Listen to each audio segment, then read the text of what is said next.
चिराग पासवान जी हनुमान की भूमिका में हैं। ये मैं नहीं कहता, ये खुद चिराग भैया अपने मुख से कहते हैं। देखो, मैं एक चीज बताना चाह रहा हूँ। बीजेपी जब जीती महाराष्ट्र में जब योगी जी ने कदम रखा तो महाराष्ट्र में चुनाव जीता बीजेपी ने। जब हरियाणा में कदम रखा है योगी जी ने तो हरियाणा में चुनाव जीता। जब दिल्ली में कदम रखा योगी जी ने, जब उनकी यात्रा हुई थी तो दिल्ली जीती। तो एक बार बिहार में कदम रख दे योगी जी, अपने पवित्र पांव रख दे तो बिहार भी जीत जाएगी। में चिराग पासवान इस टाइम पे एक उभरते हुए नेता है, लेकिन क्या है ना कि चिराग पासवान एक उसके साथ में जिसने चिराग पासवान के पीठ में छोरा घोंपा था। और ये मोदी का हनुमान बिहार पहुंच चुका है और आरजेडी की लंका में ऐसी ताबड़तोड़ फायरिंग करने गया है। तो मैं तब से पैदा हुआ, मैं नीतीश को देख रहा हूँ, भाई कोई बदलाव भी तो करो ना। चाहे बीजेपी आए, एनडीए आए, यूपी आए, कोई भी आए, बट चेंजेस तो करो ना। बीजेपी भी क्यों नीतीश को समर्थन कर रही है? चिराग को करे ना। चिराग इतना अच्छा लीडर है, इतना हार्ड वर्किंग है, कमिटेड है बिहार को लेकर के। सीएम योगी आदित्यनाथ जैसा होना चाहिए। बिहार की जनता की ये मांग है कि जो सनातन की बात करेगा वही बिहार पे राज करेगा। क्या नाम है सर? बीके पोद्दार। जी सर, हम बात करेंगे बिहार इलेक्शन पे।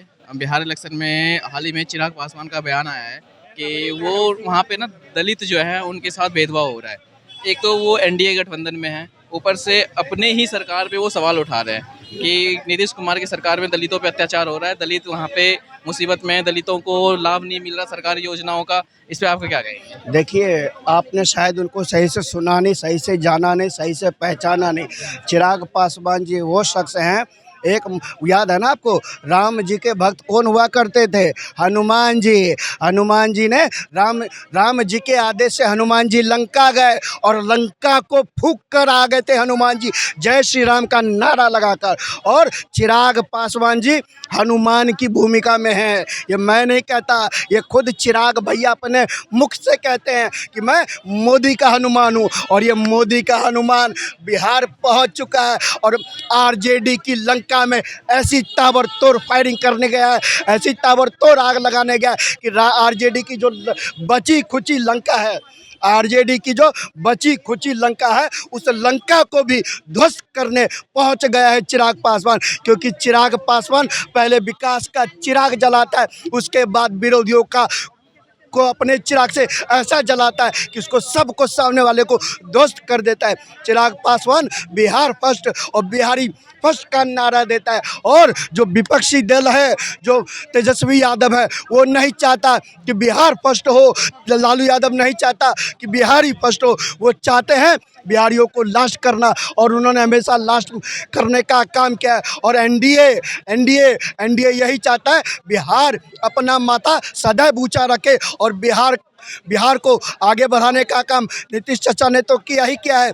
और मोदी जी ने के आशीर्वाद से बिहार को न जाने कितना स्पेशल पैकेज देने का काम किया, और बदलते बिहार को हम देख रहे हैं और उभरते बिहार को अब हम देख रहे हैं। किस टॉपिक पे? बिहार इलेक्शन। जी भैया, बिहार इलेक्शन पे। हाँ, क्या है ना कि बिहार इलेक्शन में चिराग पासवान इस टाइम पे एक उभरते हुए नेता है, लेकिन क्या है ना कि चिराग पासवान एक उसके साथ में जिसने चिराग पासवान के पीठ में छोरा घोंपा था। कौन है वो? जनता पार्टी। चिराग पासवान आज जो भी है बीजेपी के आशीर्वाद से नहीं है, वो अपने हार्डवर्क से, अपनी मेहनत से है। तो बीजेपी ने जो उनके साथ किया था वो बहुत गलत था। जो गद्दारी चाचा के साथ मिलकर की थी, बहुत ज़्यादा गलत थी। लेकिन बिहार की आज के टाइम पे बहुत अच्छी न्यूज़ है बिहार के लिए। क्या है ना कि बिहार को इस टाइम पे इतने सारे लीडर्स मिले हुए हैं, जैसे कि क्या बोलते हैं, पीके है, कन्हैया कुमार है, और तेजस्वी है, और चिराग पासवान है। तो सारे यंग लीडर्स है। अब इनको मौका मिलना चाहिए, इन बूढ़ों को साइड लाइन करना चाहिए। नीतीश हो गए, लालू हो गए, ये हो गए, वो हो गए, और लालू का तो बड़ा बेटा कैसा है वो सब नहीं देखा है, तो इनको सब साइड लाइन करे। अब ये न्यू युवा विपक्ष भी ये बने, सत्ता में भी ये आए और बिहार का विकास हो, सब ये चाहते हैं। जिस तरीके से बिहार एक पिछड़ा हुआ है, जहाँ भी हम जाते हैं हर जगह पे हमें बिहारी मिल जाते हैं, बेचारे मेहनत करते हुए, हार्डवर्क करते हुए, ईमानदार होते हैं, ऑटो चलाते हैं, लेकिन उनके स्टेट में उनके लिए कोई उनको रोजगार की बात नहीं करता। 2000 से पता नहीं कब से नीतीश कुमार है, मेरी डेट ऑफ बर्थ 2001 की है, तो मैं तब से पैदा हुआ, मैं नीतीश को देख रहा हूँ, भाई कोई बदलाव भी तो करो ना। चाहे बीजेपी आए, एनडीए आए, यूपी आए, कोई भी आए, बट चेंजेस तो करो ना। बीजेपी भी क्यों नीतीश को समर्थन कर रही है?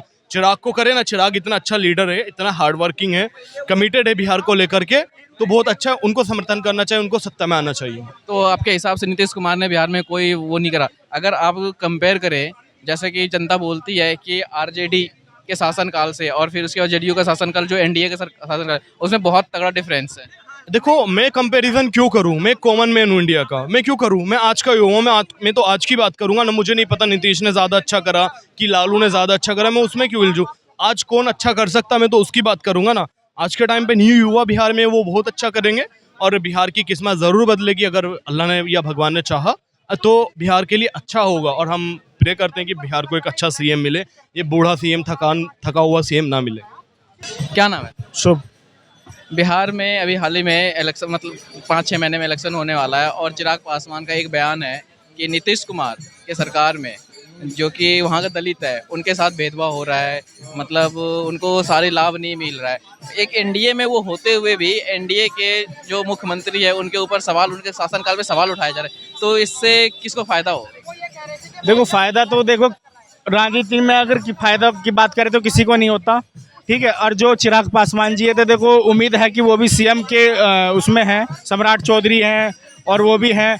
और दलितों का शोषण जो वहाँ पे हो रहा है, जो ये कहीं ना कहीं जो पिछली जो सरकार थी लालू के समय की, तो कहीं ना कहीं बीज बोया हुआ उस समय का है।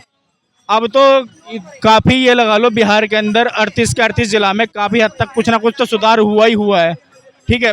एग्जाम्पल मेरा जो सीतामढ़ी है, एक टाइम में आज से 15 साल पहले वहाँ पे कुछ सुविधा नहीं थी, मतलब वहाँ पे ऐसा हाल था कि बंदे को लूट लिया जाता था, कुछ फैसिलिटी नहीं थी। अब यहाँ पे वो हाल है कि वहाँ पे 24 आवर्स हर एक स्टेशन पे आरपीएफ जवान होता है, सिक्योरिटी होती है। कोई भी मतलब गतिविधि या कोई भी ऐसे मानसिकता के लोग कोई भी हरकत करने के लिए अगर कोई उतारू होता है तो उसको जबरन जब्त कर लिया जाता है, उसको बंदी बना दिया जाता है। मतलब पहले से काफ़ी कॉरिडोर बनाने की बात की जा रही है, सीता माता कॉरिडोर बनाने की बात की जा रही है, सीता माता का जो वहाँ पे सीता माता स्टेशन है, ठीक है। और ये लगा लो राजस्थान से आपका गुजरात से बिहार से बंगाल का जोड़ने का काम किया है। कई फ्लाईओवर वहाँ पे बने गए हैं, कई भी मतलब एक्सप्रेस वे बनाए गए हैं वहाँ पे। उसका नाम नहीं पता जिला का, मैं बता देता बिल्कुल डेफिनेटली तरीके से, बिल्कुल। तो बहुत बढ़िया वहाँ पे अभी काम हुआ है। और जिनको काम नहीं दिखता तो भाई ये लगा लो वो फिर उनकी आंखें होके भी उनकी आंखें में दिक्कत है, फिर जिनको काम नहीं दिखता। तो एक तो ये हो गया, दूसरी बात ये है कि अगर चिराग पासवान ऐसा कह रहे हैं तो क्या अपोजिशन का मनोबल बढ़ रहा है? उनको ऐसा नहीं लगता कि मतलब आपस में ही इनके बैर है, आपस में भेदभाव? देखो ये चीज़ है, मुझे खास तौर से पता नहीं क्या उनके अंदर अनबन है। मैं तो यही चाहूँगा और बिहार की जनता यही चाहती है कि उम्मीदवार सीएम जैसा जो योगी आदित्यनाथ जैसा ही होना चाहिए, सीएम योगी आदित्यनाथ जैसा होना चाहिए। बिहार की जनता की ये मांग है। चिराग पासवान सम्राट चौधरी अगर बन भी जाए तो क्या पता कुछ कर देंगे, वो सीएम योगी जैसा कट्टरपना ला पाएंगे। जो उन्होंने उत्तर प्रदेश को उत्तम प्रदेश बना दिया, जो आज उत्तर प्रदेश स्थिर है, क्या बिहार स्थिर हो पाएगा? पूछना चाहता हूँ, पूछती है बिहार कि बिहार में सीएम ऐसा चाहिए योगी जैसा। योगी तो सर एक ही है, वो बिहार देखेंगे, यूपी देखेंगे। वो उम्मीदवार वैसा हो ना, उनकी मानसिकता योगी जैसी हो, वो तो हो सकती है ना। बिहार में किसी भी पार्टी में आपको लगता है कोई भी नेता योगी के मतलब आसपास भी, योगी जी के आसपास भी हो, कोई भी एक नाम? देखो मैं एक चीज बताना चाह रहा हूँ, बीजेपी जब जीती महाराष्ट्र में जब योगी जी ने कदम रखा तो महाराष्ट्र में चुनाव जीता बीजेपी ने। जब हरियाणा में कदम रखा है योगी जी ने तो हरियाणा में चुनाव जीता। जब दिल्ली में कदम रखा योगी जी ने, जब उनकी यात्रा हुई थी तो दिल्ली जीती। तो एक बार बिहार में कदम रख दे योगी जी, अपने पवित्र पांव रख दे, तो बिहार भी जीत जाएगी। और कहीं ना कहीं आपके ही नेतृत्व में कहीं ना कहीं सीएम आपके उम्मीदवार जैसा होगा, मैं चाहता हूं। और बिहार की जनता भी चाहती है, काफ़ी लोग चाहते हैं कि जो सनातन की बात करेगा वही बिहार पर राज करेगा।